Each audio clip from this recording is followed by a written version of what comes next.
Mag-amping ka maderha. Kinakunaw. Mapalit pan. Pasalubong.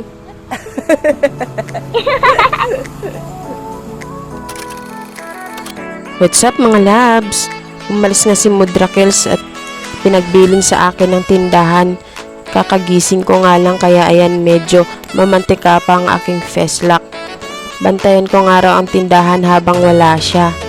Dahil kakagising ko nga lang kaya mukhang nagutom ako. Ito nga at kinuha ko na yung gusto kong tikman. Nova, baka naman. Charis, joke lang po pero kung hindi nyo po mamarapatin ay kusang loob ko po itong tatanggapin. Charis naman uli, baka naman. So ayan na nga, wag nyo po akong gagayahin mga bata na mahilig sa junk foods at kung ano pang soft drinks. Royal True Orange, baka naman din. So ayan na nga, mukhang hindi magtatagal at mauubos ko na tong paninda ni Mudrakels. Pero bago pa ang lahat, bibilisan ko na to bago pa niya ako maabutan. Ay, nakauwi na nga si Mudrakels at mukhang may dala na naman siyang bago naming kapatid. Yun nga lang sa ibang magulang. Yan nga pala ang bago niyang ampon ngayon. So habang wala pa nga at hindi pa siya pumapasok sa loob ng bahay, itatapon ko muna yung aking pinagkainan. Patay, kaso nakita ko siya nasa likuran. Huli nga ako pero hindi kulong. Kausap niya yung kanyang mga iba pang mga anak. Tinanong nga niya kung marami daw ba akong benta.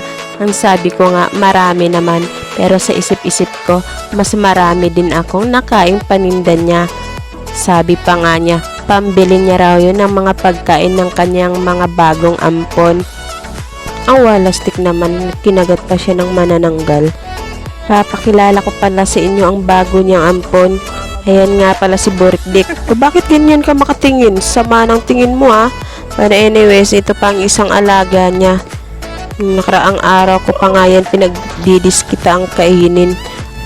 Katayin pala.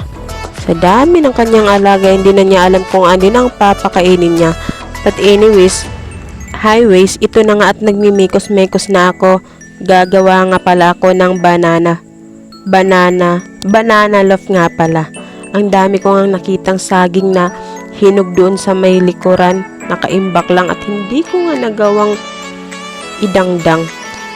Paano ba naman kasi puro busog mga tao nung nakaraang holidays kaya ito napag-isipan kong gawin na lang itong banana loaf. So ayan na nga, after kong mikos-mikosin nilagay ko na nga yun sa kanyang lagayan. Hindi ko nga alam kung anong tawag dyan. I mean lyanera pala. So yun na nga, nilagyan ko na ng chocolate sa ibabaw after kong mamekos-mekos at ilalagay ko na siya mamayang konti sa aming turbo. Yes mga labs, turbo lang po ang gamit ko dyan.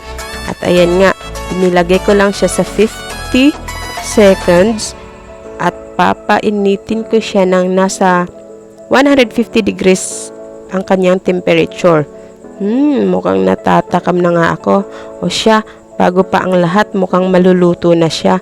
Ito na nga ang kinalabasan at Viola, kakain na kami. Maraming salamat sa panonood.